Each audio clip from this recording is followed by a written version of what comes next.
alhamdulillah wasalaatu wasalaam ala rasulillah wa ala alihi wa sahbihi wa man wala. asalaamaaleykum wa rahmatullah. mbokk yi ñu ngi leen di nuyu bu baax di leen ziyaara di jox ku nekk wàcc waayam. seen mbokk Seydina Alioune ñu dikkaat ak yéen ci leeral ay lënt yoo xam ne ay xudamaa u shayatin duñu denc di ko def, rawatina suñu góor gi ñuy wax Ahmed Khalifa Niass. lu tax nag ñuy sonn ci di leeral ak di wax ak jeunesse beeg mbokk yi nga xam ne amaat na seen àlluwe dafa gàtt ba mel ni man, mooy léeg-léeg dafa bëri ci Sénégal ñoo xam ne seen diine dese na leen yitteel bu baax, waaye nag lépp lu ay lënt, lépp loo xam ne ay lënt la wala ay subaxa la, maanaam ay jaxas la yoo xam ne ñenn ci ñi ñuy woowee borom xam-xam dañ koy def ci diine, da ngay gis ni dañ koy yittewoo lool. loolu nag feebar la boo xam ne mu ngi suñ biir, yàlla na suñ borom saafara ko.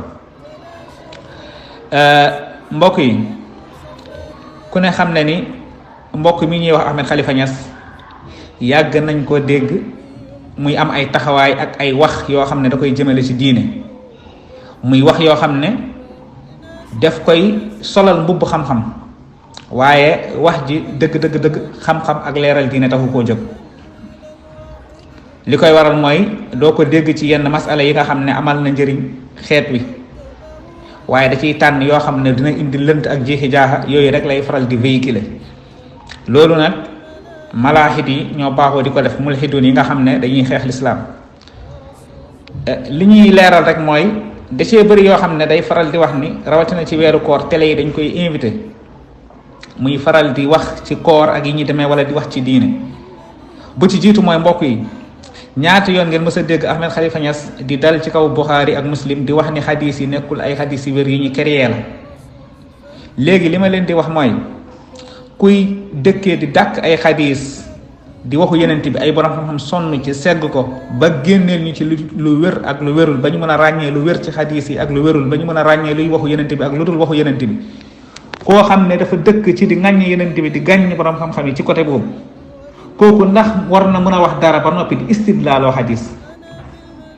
te li ci gën a garaaw mooy wax ji ay akaazib la ak ay abatil, zulumatum baaduha fawqa baad, te li muy wax dara amu ci. bu ci jiitu mooy, dégg nañ ko mu ne dogee sa soxna wala nga xëddee ko dara newu ci. dëgg la dara newu ci, waaye ndax nit ki nga xam ne ab jullit suñ borom subhanahu wa taala wàcceel ko alquran jaarale ko ci yenent bi, ndax war na am beneen royukaay ba dul yenent bi? beneen bi mooy, nañ utiliser suñu xel. yenent bi alayhi salaatu wasalaam amul fenn fu mu prononcé ci làmmiñam ne na ngeen dogee seen soxna yi wala na ngeen xëddee seen soxna yi. xam na ni lu mën a nekk la, te lépp nit ki bu xasee wor ba waxtu dog jot, lépp lu ko araamoon dagan na ko. kon bu la neexee dogee sa soxna, bu la neexee xëddee sa soxna, amul benn problème, d'accord. waaye moom yenent bi lan la wax, lan la ñu jox ndigal, lan la ñu digal pour ñu def ko? moom yenent bi lan la doon def? bu ci jiitu mooy, Anas ibnu Malik nee na yenent bi alayhi salaatu wassalaam daan na dogee lu tooy wala ay tàndarma wala sax benn guuxu ndox. Anas ibnu Malik moom moo wax lii. xadis bi mu ngi ci Ahmad di xadis 12265, mu ngi ci Abu Daawuda di xadis 2356. yenent bi moo wax lii. mbokk yi, yenent bi lañu yàlla royloo, yenent bi alayhi salaatu wasalaam moom lañu yàlla toppuloo, moom nii la daan dogee. beneen saxaaba bu ñuy wax Salman ibnu Amir ad-Dabbi nee na dégg na, xadis mu ngi ci Tirmizi xadis 658, mu ne yenent bi alayhi salaatu wasalaam moo wax ni, ida aftara ahadukum fal yuftir ala tamr innahu baraka fa in lam yajid fa ala al ma fa innahu tahurun. yenent bi nee na képp kuy dog ci yéen na nga dogee tàndarma, ndax barkee ngi ci. yenent bi xam ne suñu soxna yaa ngi fi, lan moo tax waxul dogee leen seen soxna yi? déedéet, daf ñoo jox ndigal ne nañu dogee tàndarma. mu ne bu ñu amul tàndarma fa alal ma nañ dogee ndox, fa innahu tahur, ndax ndoxkat lu laab la. lii la yenent bi daan def, te lii la yenent bi digle. yaa xayta mbokk mi, man su ma nekkee jullit ma ne damay roy yenent bi alayhi salaatu wassalaam ci weeru koor nga xam ne weeru alquran la, weer wu tedd la, ndax damay roy ci yenent bi wala damay roy keneen wala damay déglu beneen borom xam-xam? aha kay yenent bi laay roy, lim ma wax loolu laay def. wa ma aataakum ar-rasul fa xuzuuhu wa ma nahaakum anhu fantahu. lu leen yonent bi indil jël leen, lu mu leen tere bàyyi leen. yonent bi moo ñu jox ndigal ne bu waxtu dog jotee bu ñu dogee suñu soxna yi, waaye nañu dogee tàndarma wala ndox. ku mu neex nga dogee sa soxna, waaye kuy dund sunna di roy yonent bi bëgg a dëppale sa dund ak dund yonent bi, li yonent bi daan dogee ak li yonent bi wax ni moom lay nañ ko dogee moom ngay dogee. léegi ndax da ngay déglu benn mu dallis, benn lëntalkat bu jógee fële ñëw naan la nangam ak sàngam nangam ak sa yaa xayta lépp lu la araamoon dagan na la. dogee sa tàndarma lekk ba suur joteeg sa soxna lu ko gën a neex? xanaa sa soxna si waxtu woowu noonu bu xasee weesu door joteeg moom? mbokk yi nañ bàyyi ay jiixi jaax ak ay lëntal.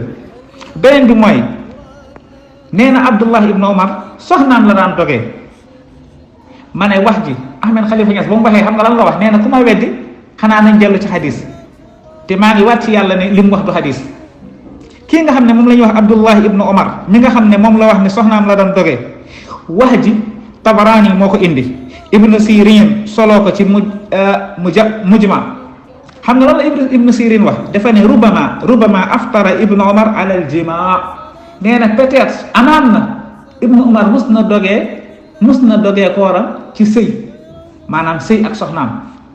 amaan na la wax, moom sa wax ji wóoru ko, te lii nii moom ci boppam amul fenn fu mu mën a sukkandiku ba ne lu wër la. beneen bi mooy moom dafa yàgg dàkk xadis. Ahmad Khalifa Niass dafa yàgg dàkk xadis naan nangam sàngam xadis wérul, te lii mu indi wallahi azim du xadis. képp kuy gëstu ci fànn bi nga xam ne moom la ñuy waxee muy ilmul xadis di nga xam ne lii ab asar la, te asar bi sax taxu koo wér noonu yëpp. te ki ko soloo sax dafa ne amaat na, gis nga amaat na Ibnu Omar dogee na soxnaam, maanaam dogee na soxnaam sëy na, dogee na sëy kooram ci wàllum dogee na soxnaam ci wàllum koor. ñaari taxaw seetlu laa leen di jox mbokk yi, ngeen bàyyi ci xel bu baax. bi ci jiitu mooy ki ñuy jox référence pour ñu dellu ci xadis, moom gëmul xadis. li gën a xadis yi gën a wér lii mu indi nii, li ko gën a wér mooy yonent bi moo ñu jox ndigal ne nañ dogee tàndarma wala ñu dogee ndox, wala ñu xool leneen lu tooy lu mu mën a doon rek ñu dogee ko suñ koor bu ñu noppee julli. lii la yonent bi digal, te lii la yonent bi daan def. léegi man nan laa fi bàyyi li yonent bi daan def ak li ma yonent bi digal may dem di déglu benn mu dallis? ñaareel bi lim référence bi mu ñuy jox wérul, te moom ci boppam wallahi al azim maa ngi koy lancé def ak képp ku koy défendre, munoo wéral asar bii. ndax ki ko wax sax leeru ko, peut-être la wax rubama la wax, te ku ne xam ne ni rubama la muy firi ci arab. rubama aftara Ibnu Omar ala al jima. mbokk yi billahi aleykum, maa ngi leen di seedaloo yàlla, ndax ku dëkkee di diingat waxi yenent bi, di diingat boroom xam-xam yi nga xam ne suñu mag ñi baax ñi ñoom ñooy seeni référence, ndax kooku dina la jox benn référence wala dina la jox lenn lu wuteeg yenent bi nga koy topp di fi bàyyi yenent bi? yenent bi moo ñu ne bu ñu wooretee ba weeru ko ba waxtu dog jot nañu dogee tàndarma wala ñu dogee ndox. moom yenent bi loolu la daan def. léegi man nan laa fi bàyyi li yenent bi daan def may roy benn mulhid wala benn mudallis? wal iyaazu billah. lii ab tënk la rek ci leeral lënt yi nga xam ne moom lay def, te li lay wan ni maanaam li muy def nii lëntal la ci jublu, mooy bu ko xadis arrangé mu indi jël teg layoo ko istidlaal, maanaam daliloo ko pour dëgëral ay waxam. bu ko xadis arrangé wul mu sànni xadis yi fenn lépp ay caaxaan la, wérul. mbokk yi nañu yeewu. gis nga xam-xam du lu ñuy tappale, lu ñuy jàng la, xam ko mokkal ko, du ay foraatu. wallahi azim li mu wax nii wérul te mënu koo wéral. ku mu neex nag nga dogee sa soxna, ba tey encore une fois waxuñ ni dafa xaraam, waaye dañoo ne yonent bi lim ñu digal ñun loolu la ñuy def. soxna su la lew ngay fanaan ak moom di yend ak moom, wax dëgg yàlla bu weeru koor jotee nga woor ba waxtu dog jot, war nga fexe góorgóorlu sàmmanteeg teggin yi nga xam ne moom la yonent bi alayhi salaatu wasalaam jox, walis ka ngay déglu keneen ku dul moom. ndax sa soxna lan la yonent bi wax, lan la alquran wax? bu leen neexee ngeen bëggal leen nekk ak ñoom ci guddi gi ba fenku fajar. diggante boobu lan moo la fiy jaral ngay wuuteeg yonent bi wax ngay dem di def leneen? soxna soo xam ne yéenay fanaan guddi gi yëpp lew na la, lan moo la war a mën a jaral ngay wuuteeg wax yonent bi di dem di def leneen? kon damay dogee li yonent bi daan dogee, damay dogee ci li nga xam ne moom la yonent bi wax naa ko dogee. yonent bi xam ne suñu soxna yi lew nañ, lan moo tax waxul nañ dogee suñu soxna yi? kon léegi keneen ku ñëw di wax loolu man kooku lay déglu, bàyyi wax yonent bi. subhanallah, lii muy wax ni ay akazib ak ay abatil, mudallis la, tadlis la si jublu, maanaam lëntal la si jublu, waaye xam-xam feeñal xam-xam taxu koo jóg. ndax bëri na ci fànn yoo xam ne fànn xam-xam la du ko laal. Sénégal nag réew mu nakaree waxee la ndeysaan. toujours kuy lëntal ak kuy wax ay baatin ak ay ñombe moom la ñuy gën a bàyyi xel que ku lay leeralal sa diine. waaye maa ngi leen di xamal ni Ahmad Khalifa Niass li mu wax ay akazib la, ay abatil la, neen la, ay nar la, wérut. te li mu askanale Abdullah ibn Umar mënu koo wéral. te ki ko riwaaya fu mu jëlee riwaaya bi sax kooku saxalul riwaaya bi, wéralul riwaaya bi asama ak moom. te moom sax aslan da doon weddi xadis, te lii mu indi sax du xadis. te ba muy wax dafa ne ku ma weddi nañ dem ci xadis, te lii du xadis, ab asar la donc, te asar bi sax wérul. lii lañ bëggoon leeral, di wax ni yàlla na suñu borom wal ñu dëgg, may ñu doole ak kattan buñ ci taxaw ba topp ko, won ñu neen may ñu kattan ak doole buñ ko wanee ginnaaw. yàlla na yàlla sàmmal ñu suñuy borom xam-xam, taxawul ñu suñu wàllum diine. wasalaamaaleykum wa rahmatullah.